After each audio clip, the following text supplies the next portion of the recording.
dengan sholat. Kalau orang benar wudunya, pasti benar sholatnya. Kalau orang wudunya salah, akan berdampak pada tidak sempurna sholatnya. Hasbi Rabbi Jalla Allah. Sempurnakan dulu wudunya. Awas, hati-hati bu ya, bu. Lihat baik-baik. Kata para ahli hadis, kenapa Nabi mengajarkan wudu dulu? Padahal orang ini yang salahnya sholatnya. Kenapa wudunya yang diajarkan? Kata para ahli hadis, ini menunjukkan ada kaitan antara wudu dengan sholat. Kalau orang benar wudunya, pasti benar sholatnya. Kalau orang wudunya salah, akan berdampak pada tidak sempurna sholatnya. Silahkan ibu cek, anak ibu wudunya seperti flash, cepat, kilat. Secepat kilat, itu pasti menunjukkan sholatnya bermasalah. Nah sekarang bagaimana Nabi menunjukkan wudu yang benar? Yuk kita lihat pelan-pelan. Buka Quran surah kelima ayat ke-6, paling kiri sebelah atas. Ayo lihat sini, lihat. Kata Nabi kalau sholatnya ingin sempurna dimulai dari wudu. Ya ayyuhalladzina amanu, kalimat wudu dibuka dengan kalimat iman. Idza qumtum ila shalah, kalau kamu ingin sempurna dalam menunaikan sholat, faghsilu wujuhakum, maka mulai dengan menyempurnakan wudu. Lihat baik-baik. Saya tidak bermaksud mengajarkan, hanya mengulang kembali apa yang kita pelajari. Yang pokok dalam wudu itu ada 4. Sisanya sunnah. Awas, kalau yang 4 ini tidak sempurna, maka batal wudunya.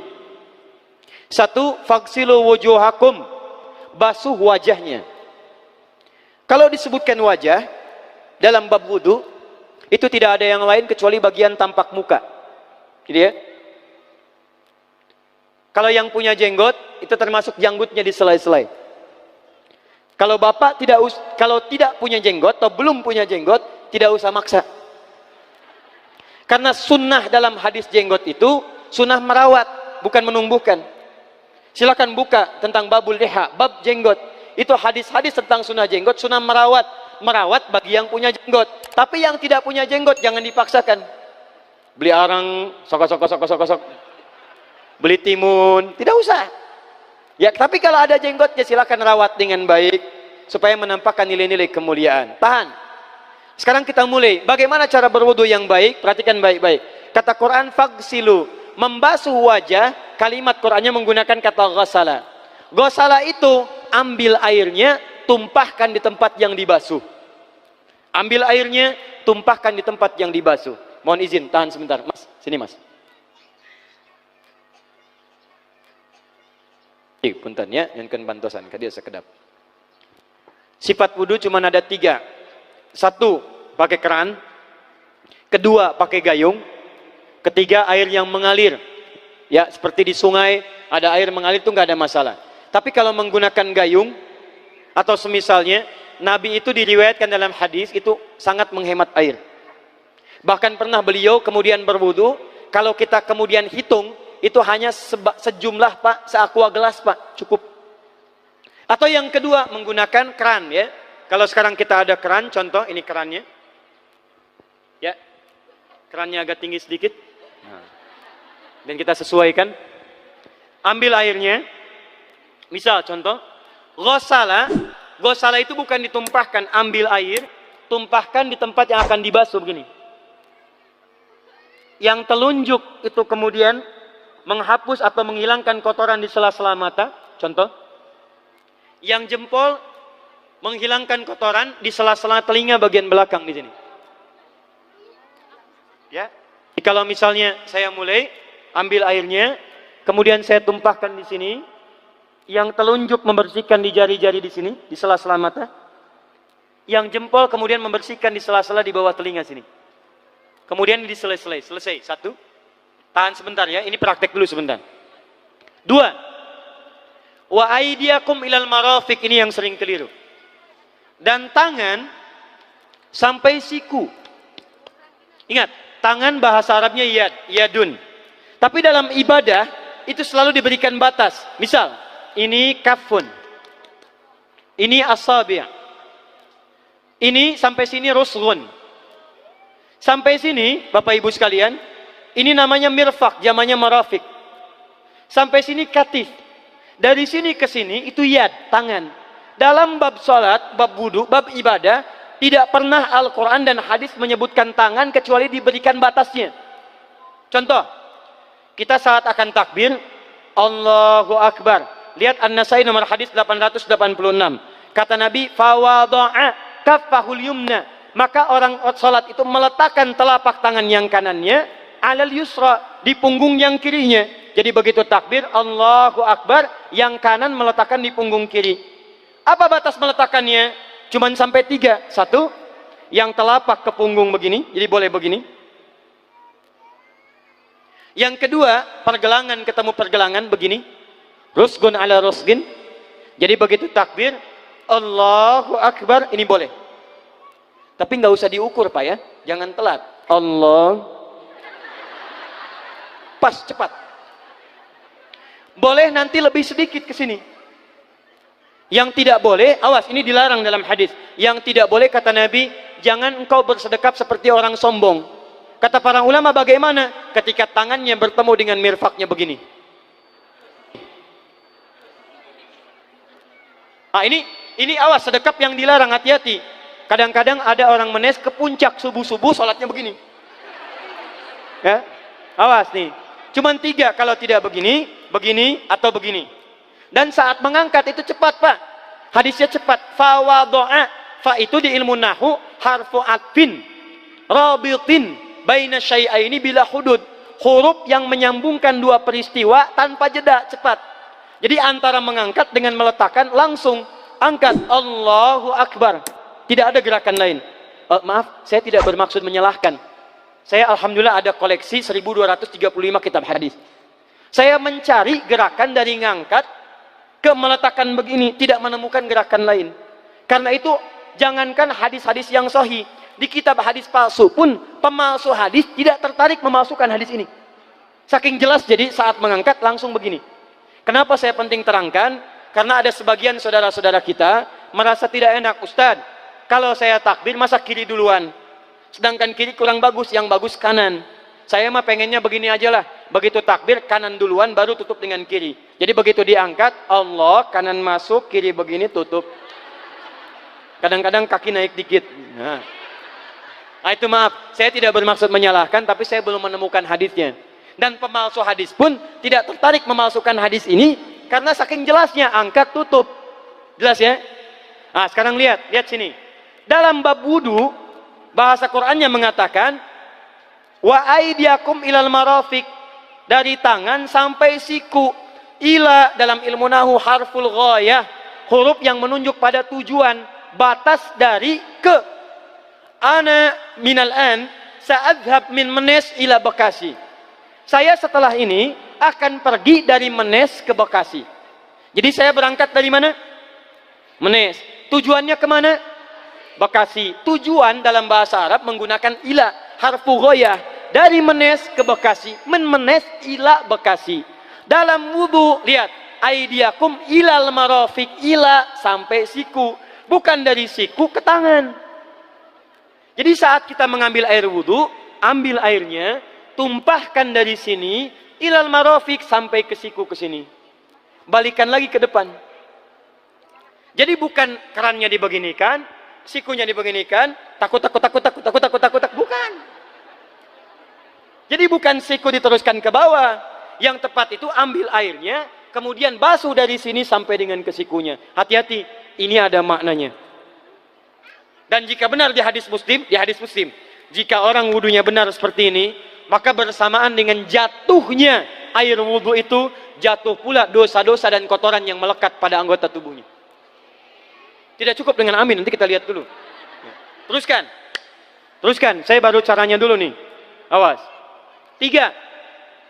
Wamsahu biru'usikum. Wamsahu, lihat, untuk wajah pakai gosala, basuh. Tangan gosala, basuh. Tapi ketika berpindah pada yang ketiga, wamsahu, berubah jadi masaha. Tahan sebentar ya. Calik. Duduk sini aja. Lihat sini. Ya, pilih. Duduk di sini atau ngapus. Sudahlah. Datang sendiri, nulis sendiri, ngapus sendiri, luar biasa. Cuman di Menes ini. Ini awas, ini penting ini Bu ya, penting. Saking pentingnya susah dihapusnya tuh. Dah sini aja. Masaha. Masaha. Sudah. Masaha artinya mengusap. Kalau yang tadi membasuh, kalau masaha mengusap. Jadi yang ketiga ini tidak usah dibasuh. Jangan tumpahkan air di tempatnya, tumpahkan airnya kemudian usap tempatnya. Pertama, wamsahu biru'usikum. Masya Allah, kata Allah, bagian ketiga usap kepalanya. Awas, hati-hati. Tangan selesai pindah kemana? Bukan ke rambut tapi kepala. Jadi dalam bab wudu yang diusap bukan rambutnya, kepalanya. Itulah keadilan Allah. Kalau yang diusap kepalanya, semua manusia yang hidup pasti punya kepala. Tapi kalau yang diusap rambutnya, ada ketidakadilan. Karena tidak semua orang punya kepala, punya rambut. Tuh. Nah sekarang lihat sini. Ketika kita diminta mengusap kepala, bahasanya masaha. Masaha itu begini. Ini saya punten. Bismillah. Ini ya. Ambil airnya, tumpahkan, baru kemudian diusapkan ke kepalanya. Paham ya? Kalau yang ghasala, ambil, tumpahkan di tempat yang akan dibasuh. Tapi kalau masaha, hati-hati. Ambil airnya, tumpahkan, baru diusap. Jadi bukan diambil air, tumpahkan di kepala begini. Paham? Tahan sebentar. Dan ini menggunakan huruf ba, Masya Allah. Ba, lihat, wajah tidak pakai ba. Tangan tidak pakai ba. Tapi khusus untuk kepala, pakai ba. Wamsahu bi. Huruf ba dalam ilmu nahu, coba dibuka yang suka ngaji, buka kitab Bughnil Labib an Kutubil A'arib halaman 29 sampai dengan 59. Di situ ada penjelasan karya Ibnu Hisham Al-Ansari. Ibnu Hisham Al-Ansari. Itu ada penjelasan tentang makna huruf ba. Huruf ba itu punya 14 arti dalam bahasa Arab. Ada ilsaq, ada istighraq, ada muhabah, ada ba li tab'id. Ba li tab'id dibagi dua. Tab'id ma'al hudud wa tab'id bila hudud. Nah yang ba ini, kenapa pakai ba? Kata para ulama, dari huruf ba yang 14 ini ada 3 makna yang diterapkan dalam ayat wudu. Satu, istighraq. Istighraq itu membasuh keseluruhan. Jadi kalau kita ingin wudu, ambil airnya, tumpahkan, basuh keseluruhan dari depan sampai ke belakang begini. Balikan lagi. Yang kedua, at-tab'id ma'at tahdid. Sebagian tapi dengan batas. Kata Imam Asy-Syafi'i, di mana batasnya ubun-ubun? Diboleh kalau kita mau wudu, misalnya ibu tidak bisa membasuh keseluruhan, sedang pakai kerudung misalnya, jilbab nggak bisa dibuka, tempat wudunya terbuka, Anda tinggal ambil air wudu, kemudian tumpahkan sedikit, boleh diusapkan bagian kepala sampai ubun-ubun, sah wudunya. 3, at-tab'id min duni tahdid. Sepanjang disebut bagian kepala, masuk kepala nggak ada batas. Ini kepala bukan? Ini kepala? Ini kepala? Jadi kalau Anda berwudu mengusap bagian kepala, itu sudah sah walaupun bagian tertentu diusap di kepalanya. Kapan ini dipraktekkan? Kata Imam Malik, kata Imam Abu Hanifah, ini dipraktekkan kalau seorang memiliki satu sakit di kepalanya yang tidak memungkinkan dibasuh keseluruhan. Misal, mohon maaf, ya ada orang misalnya, mohon maaf ya, tiba-tiba sedang jalan di kebun, tuh jatuh duren. Anak duren ya, jangan durennya yang besar. Tiba-tiba nimpa misalnya. Duren teh bahasa rangatnya kadu, Bu, ya. Kadupak, kaduhung, ya, dan seterusnya. Kadu. Nimpa kepalanya, bocor misalnya. Kemudian dalam bocor itu diperban. Kata dokter tidak boleh kena air. Saat bagian kepala yang tidak boleh kena air itu bukan berarti wudunya kemudian bisa batal atau boleh tayamum karena tidak bisa mengusap kepala. Kata para ulama, boleh dia mengusap bagian kepala yang lain yang tidak terluka. Itulah kenapa Allah memberikan huruf ba di sini untuk kemudahan bagi kita dalam menunaikan wudu. Tapi pastinya yang dibasuh kepalanya bukan rambutnya. Jadi kalau ada laki-laki sudah dandan, sisiran, rapi, tiba-tiba keran dibuka, yang diusap cuma rambutnya, ulak. Itu batal wudunya. Tidak sah. Harus diulang. Terakhir kaki. Kaki dibasuh sampai dengan bagian mata kakinya, dan ini tidak perlu saya terangkan karena mudah bagi kita untuk mempraktekannya. Tapi yang ingin saya jelaskan satu ini saja. Perhatikan baik-baik. Yang 4 ini wajib wudu. tambahannya sunnah. Niat dimasukkan dalam wajibnya. Lihat sini, kumur-kumur sunnah, telinga sunnah, istinsyak sunnah. Yang 4 ini wajib. Tapi terlepas dari wajib dan sunnahnya, perhatikan baik-baik. Kenapa ini disebut dengan wudu? Dan hebatnya Al-Quran mengistilahkannya dengan toharah. Toharah. Apa itu toharah? Apa itu suci? Toharah. Apa itu toharah? Suci. Apa itu suci? Toharah. Ada toharah, ada nadhafah, itu beda. Kalau nadhafah, bersih luarnya, tapi belum tentu bersih dalamnya. Bisa jadi luarnya bersih, tapi dalamnya najis. Misal, hewan yang paling najis apa? Yang haram. Misal, hewan tadi itu, hewan babi misalnya, misal, dibersihkan, dimandikan, disisir, sampai bersih. Bersih tidak? Bersih, bersih. Tapi halal tidak? Suci tidak? Tidak. Al-khinziru nadhifun walakinnahu ghairu tahir. Babinya bisa bersih tapi tetap tidak halal, tidak suci dia, tetap haram, tetap najis. Paham? Tapi kalau bersih luarnya dan suci dalamnya, maka kalimatnya berubah dari nadhafah jadi toharah. Toharah. Orangnya disebut dengan tahir. Kalau rajin dikerjakan disebut dengan mutatahhir. Wudu dalam Quran disebut dengan toharah. Seakan-akan memberikan pesan, maaf, orang yang wudu itu bukan hanya bersih fisik luarnya saja. Jadi kalau orang wudunya bersih, bukan cuma wajahnya yang bersih. Kalau wudunya benar, bukan kotoran di tangan saja yang hilang. Tapi mohon maaf, fisik-fisik dalamnya itu ikut suci. Fungsi tangannya jadi bersih, fungsi wajahnya jadi bagus, fungsi lisannya jadi bagus. Makanya kata Nabi, kalau orang benar wudunya bersamaan dengan air wudu yang menetes, maka tumpahlah kotoran-kotoran di bagian fisik-fisik tubuhnya. Jadi kalau kita benar wudunya kumur-kumur, kukumur, masukkan misalnya, masukkan, keluarkan, bersamaan dengan keluarnya air itu, maka kotoran-kotoran di lisan pun ikut keluar. Tangan dibasuh, bersamaan dengan dibasuhnya tangan, fungsi tangan yang kotor-kotor itu ikut hilang. Hadis Muslim.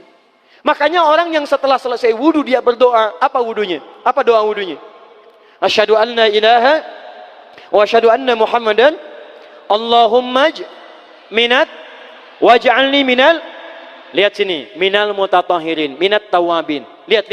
Bapak Ibu kan baru wudu, tapi kenapa doanya selesai tobat? Allahumma ja'alni minat tawabin. Ya Allah, jadikan saya termasuk orang tobat.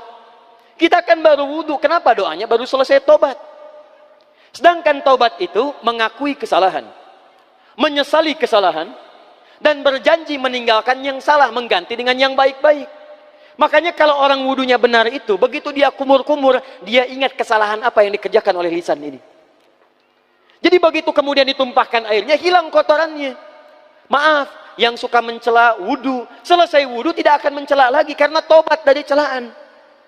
Makanya kalau wudu Anda benar, coba ingat-ingat, siapa korban dari lisan Anda yang tajam itu? Apakah ibu Anda yang pernah menangis karena lisan Anda? Apakah ayah Anda yang kecewa karena kalimat-kalimat Anda? Apakah tetangga Anda yang menjauhi Anda karena kata-kata kotor Anda? Kalau tiap hari Anda wudu, tapi kemudian lisan Anda masih kotor juga, ada yang salah, Anda cuma menghabiskan air untuk menghilangkan kotoran di lisan. Itu tanda pertama. Tangan basuh. Makanya orang yang wudunya benar, tangannya tidak akan berbuat yang kotor lagi sampai ke ujung kakinya.